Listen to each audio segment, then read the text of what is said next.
How many times have you ignored your intuition and then kicked yourself afterwards for not listening to it? I know I've done it a bunch of times.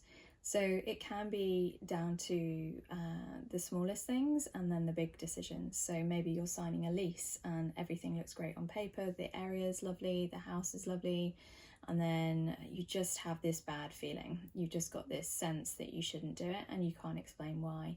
And then further along the line, either you come across loads of problems with the property that you were unaware of, or maybe the landlord is just a nightmare.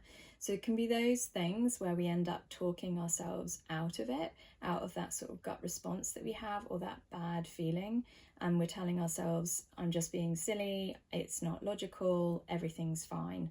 So what I want to say today is start to learn to listen and to trust those feelings, because we're schooled to think things through logically, to take in the information and process it in that way, but we're not taught how to listen to our instincts, to listen to our sense of knowing.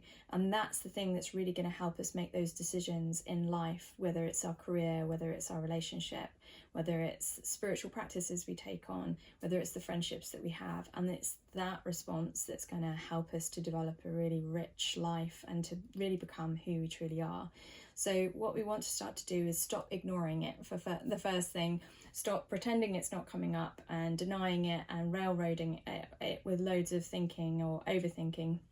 And then trusting what you already know, because as you do that, more information is going to surface, more detail will surface, and then you'll also start to see more and more evidence of it, and then that voice will grow as well. So it will start to become much more natural for you to be making instinctive decisions instead of going up to your head to try and make every call.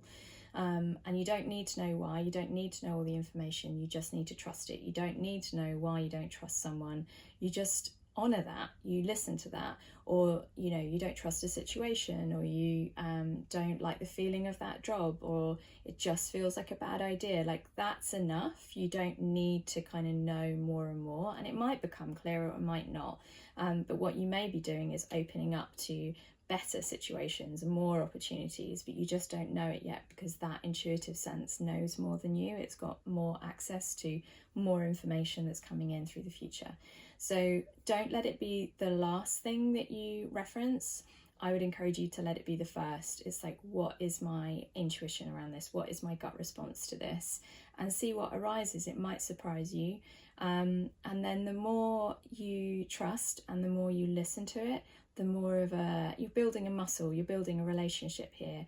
So you're carving a channel out so you can be more and more in direct contact with your inner knowing, with your inner authority, and then life can start to get really interesting and decisions can become a lot more fluid. So let me know what you think about that. Leave me a comment below if it resonates, and I've got some intuitive training coming up in case it's a subject that interests you. Hope to hear from you.